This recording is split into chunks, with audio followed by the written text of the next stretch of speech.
All right, what's up and what's going on, everybody? This is Al, and I hope everybody's enjoying your day. It's BM1, retired first class, 1988, 2008. And I think about some things, and now I decided to make videos, little things about what I remember compared to what was happening during the time frame that I was there, from beginning, middle, to the end. One of the things I remember is we talk about uniforms, right? And for us, when we came in, it was dungarees. These were like jeans, right? Didn't really have any pockets in the front, if I recall. I know the back, they had a little pocket, and the only reason we knew that because the guys that like to chew, they would have the skull circle going around the back of their pocket, right? And we wore dungaree shirts and we wore dungarees itself. The shirt up top was like a navy blue, and the pants, for the most part, would be flared, like back in the 70s, right? This was actually like a safety type of measure for what they felt anyway, that if we were out to sea, you use your dungarees as a flotation device, right? So that's from what we understood what the look was for. But at the same time, that is what we wore. Coveralls came into play later on. For the most part, on board my first ship, I just remember that we didn't get coveralls, right? That wasn't something that we had. You had dungarees, and you had a pair that you wore to quarters, a pair that you wore as far as what you use for work, right? And if you did it right, you took your money as you got paid, and you would go up to the Naval Exchange and you would buy a pair of dungarees to make sure you always had a set ready to go. You take your time doing that, and then you would build up your uniform of what you needed. And, you know, it was comfortable. Can't complain about it. It was comfortable. I just remember that looking at it, what it was then, and seeing what it was later as we got, because I think even, let's see, I came in 88, 89. When I first think there was a uniform change, it had to be, let's see, Vicksburg. Then from Vicksburg, I went to Maryland, back to Virginia. That may have been when it changed. When I got to Virginia. And this was like 97, 98. And I think we went to the blue khakis then. They were just blue straight leg, like Dickie pants. And that's what we were wearing next. We still had that shirt, but we also had coveralls too. So we had coveralls with our names on it. I do remember that. So we had coveralls. But in the beginning, yeah, it was dungarees. That was our uniform. That's what we wore. And you starch that bad boy, you press it out, and you look sharp when you went to quarters in the morning, right? You have that. You have 2 ball caps. You have one for quarters and you have one for work. And pretty much that is how you kept yourself and was able to maintain your uniform. That stood out a lot. I remember when I first came in, man, we were young, dumb seamen, right? We didn't see ourselves spending our money on, because we weren't making that much. So we didn't see ourselves spending that money on uniforms. So however we had it, we felt that they should have been supplying us at that time. We were like, we doing this work. We out here working on these decks. Our clothes are getting painted on. We don't have any coveralls, right? We are wearing our dungarees out here doing this job. And when you're looking at your money that you're getting paid, the last thing you want to see is it going to the Naval Exchange to buy more uniforms. But with everything, it's perfect timing. All you had to do was sacrifice for that moment, get it out the way, and then it'll pay itself in the long run. And nobody telling us that, we had no idea. So guess what? When we came to quarters, in the beginning, dude, we came sloppy, looking out of whack, Whatever got on our clothes, that is what we wore. They may have been clean, but them bad boys had paint stains on them. Our shirts would not be ironed the right way with the creases and all that because we just didn't want to pay that money to get it done. But later on, as we just started getting more balance into it, that is when we just, took to ourselves and said, look, man, let's sacrifice. We gonna have to because we looking like trash. And I didn't even, as a civilian, I didn't even like walking around with dirty clothes on me, right? So as a civilian, I kept myself clean, right? I'm wearing slacks, I'm wearing jeans, I got shoes that I keep fresh and everything else, but my uniform is looking like trash, right? So when I got into the Navy, that was a whole different program, right? We just didn't see it as a crew. We just felt that we out here doing this work and there's nothing to protect our clothes. So y'all want us to work in what we doing. Guess what? I can't afford to keep on going up here wasting money on uniforms, right? To keep my status up with you guys. So we would show up to quarters, paint on our clothes, dust, whatever, man. The same raggedy hat. I didn't have two hats yet. I had some raggedy hat. And that was just as a seaman recruit. So we looked out of place. We looked whack. They didn't even, when we came to quarters, man, they would sit there and look at us like we were just dirt bags, pretty much. That signifies, defined exactly what it was like for us, what we did. We looked like dirt bags. But as we grew in the months to the year or whatever, that is when you pretty much, you got tired of looking that way. You had to. And you just had to either get it in your head that it's time to get on board and do what you're supposed to do, right? Because life's not going to be easy and you're going to have to sacrifice. So basically, that's what we did. Sacrifice, went up to the Navy Exchange, took $200, went and bought, I think, 4 pair of dungarees, another 4 shirts or whatever. And those were my uniforms that I wore to quarters. Pretty much, it changed the balance and other people started gravitating toward it to get their act together because all it took was one person to light it and ignite the idea in people's head that you too can stand out. And we used to get like special treatment for having your uniform when they did an inspection ready. When we first did it, they didn't waste their time doing inspections. Why? Because we didn't come like we cared about anything. Really, we didn't. So once that took place, and then they started holding their inspections, they would sit up there and say, Petty Officer Alexander, uniform, excellent. See what I mean? We didn't know these inspections even existed. Nobody said anything. But once we got on board, that is when we started challenging one another.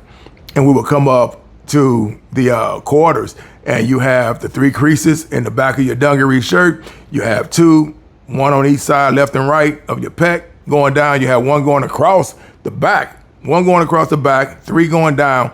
And back then I was fit, so I was in good shape, right? Working out, playing basketball, so my body was slim. I was in good shape for the most part. And clean shaved, the whole 9 like you're supposed to, ball cap, everything correct. And we would show up, and that made the bosses, right, our supervisors, happy to come to quarters. They made them happy to come to quarters. So once that started happening, the balance started to change, and the respect started to come with the flow, right? So we wasn't looked at as the dirt bags anymore. We actually started getting the respect that you deserve, but it was weird because you have to give some in order to get some. And that is what it was like, right? We were the underdogs on board the ship. So basically, they was already been there, done that. I'm sure they went through their moments too. Everybody can tell you stories, and they'll sit up and tell you, yeah, when I first came in, I know exactly what you mean. They got paid lower than we did probably when they first came in.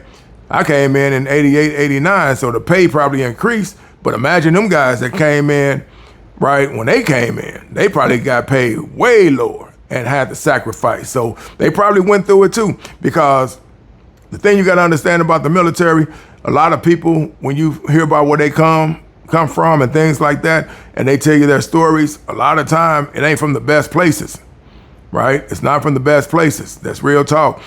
In the 80s, you had guys that it was either jail or military. Those stories are real, right? Those stories are out there for real.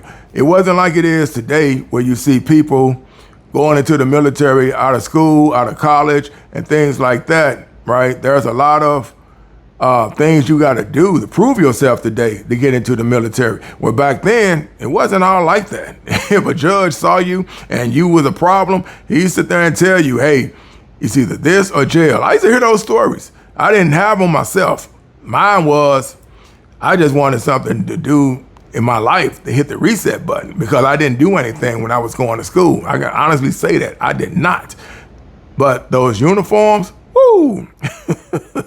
Yeah, if you go back and you look at them, they say, you guys wore these? Because now it's a big difference. I think now they're wearing blue camis, right? I'm seeing military people putting on uniforms where they look like they could be chiefs, right? The black slacks with the brown or tan top. I see those when I go to the Naval Hospital sometime, and I see them wearing those now. And they got the core forms on, if I'm saying it right, the platform shoes that they're wearing with them. So it's almost like these were things we were wearing as far as our dress uniforms for the most part, because we had our blues and we had our whites. We had, in our blues, they came different. They came two sets. You got straight khakis, and then you had the ones that had the 13 buttons, right, across the flap, and you put those on. You put the overshirt, you put the shirt on that's over, and you put that bad boy on, and it had the stripes around the back. Put the white Dixie cup on at that time, and that is where we used to wear as dress blues for our uniform inspections. But we also had blues that was like slacks, Dickie slacks, and they were black. You wore those with your platforms or whatever, and you had a black shirt. It wasn't even tan, it was black with a tie. It's what you wore, and that would have your insignia of who you was and things like that back in our days with the Dixie cup. So now, big difference. You see them now with that one hat they wear with your petty officer crease in front of it. By the time it was time for me to get up out of there, that's when the uniform started changing, and it almost made you want to stay in just to wear that uniform. Because I never got the new ones when they came out. When I was coming out, they was just not transformed. It was just not crossing over to those uniforms. So yeah, we didn't see blue camouflage, blue camis. I seen somebody in some tan ones, tan camis, and those are comfortable. They look like they're comfortable compared to what we had to put up with. Them dungarees, oh my God, yeah, those were the pants. And I just remember you wore them, and being in deck or being an engineer, pretty much. I think the engineers, man, I had coveralls. I remember one guy in '89, I remember seeing him. He was like the only one I used to see doing that, though. I really didn't see too many other people, so I don't know how he pulled it off. But I remember he would be in coveralls. But for the most part, for the rest of us, we weren't wearing coveralls. We were wearing dungarees out on deck, and that is what we worked in, right? So you had a dungaree shirt on. If it's wintertime, you put that coat over to protect that dungaree shirt. But if it was like summertime or whatever, that is what you were working in. And you try to keep paint off of them because you didn't want to try to buy any more, but that is what we used to do. Those were the uniforms back then, dungarees, and then they moved it up as the years moved forward, and they started changing the look of what it is now. But comparing it back then, yeah, I like the look that I see from it now. It looks more clean, especially for deck, because you need those type of items on your person available, because we used to do a lot of work out there on the deck. That was grease, paint, primers, oils, things like that. And having coveralls to wear was a big deal when they switched it, and we could start wearing coveralls out on deck. But back then, yeah, you just wore dungarees, and that pretty much solidified your whole day. You better have a pair for working, and you had a pair for your muster in the morning when you had to go to quarters. So that was a big difference. So the uniforms back from our time, yeah, that was the norm. And, you know, we were used to it. It just took us to realize that, and we got a clothing allowance, so you did get a clothing allowance. So you were supposed to use that money to go take care of that when you got your clothing allowance. And do you think somebody was going to actually do that? You saw that money, that was going to the mall. That's how that worked. But once you got mature enough to understand the situation, yeah, if you needed something, you took care of it because you didn't want to stand out and look like the what you call that, the wild child, or look like the black sheep of the crew, that everybody else is there for the occasion, and here you come walking out like you are, you know, like you're defying it and looking like a dirt bag, make it look bad for the others. So you get on board with it, man. And that's what I love about it. When people are doing what they're supposed to do, it'll bring other people on board to do it as well, right? But it takes one or two. It takes one or two. And once everybody starts doing it, everybody got on board, and pretty soon, man, everybody that came out of the quarters, grabbing that iron in the morning, some of us put our clothes in the cleaners. If we knew we can, you know, if you had enough uniforms, you would take almost 3 sets and take those up to the cleaners. Back then, cleaners wasn't that expensive. You just take them up to the cleaners and have them press them for you, hang them in your locker, and that was your uniform ready to go. Right? And that is how you kept yourself squared away and ready to go. So when you went to quarters, you stood out, right? You had it together. But I do remember in the beginning, yeah, that was something it took a while to get used to, because we were just seeming recruits and we weren't trying to use our money on that. You know, we felt like, how come y'all don't have stuff ready for us to wear? Right? We was already thinking ahead. We were like, how come they don't have stuff for us to wear? It seemed like we should have some kind of different ensemble to put on when we go out here to do these jobs, right? Don't they know this is turn up our clothes? And hey, their whole thing was, nobody's gonna hold your hand. You have to take care of it yourself. And that's what we had to learn, right? In so many words, that's what they were telling us, because they did not supply anything for us to wear to keep our clothes from getting tacked up, and they did. So yeah, but this is about the uniforms on what they were like for us back in that day compared to the time frame when they changed. And if I'm not mistaken, I think we crossed over in 97. Because I got out, because when I got out, we weren't wearing dungarees in 2002. I know that. I think we were wearing the Dickies straight legs at that time when I was at ACU, for a matter of fact. That's another story too. But I think from that time frame up to about 97, 98 is when we went to the blue uniforms. They were comfortable. So I liked them when we went to those. But anyway, that is my memory of what uniforms we used to wear compared to the change in the late 90s and up to the time I retired, when they even went another step when they went into the camis compared to what we were wearing. So the camis came in when I was on my way out the door. So good choice of clothing. With that said, I'm out. Y'all be cool out there and be safe. Peace.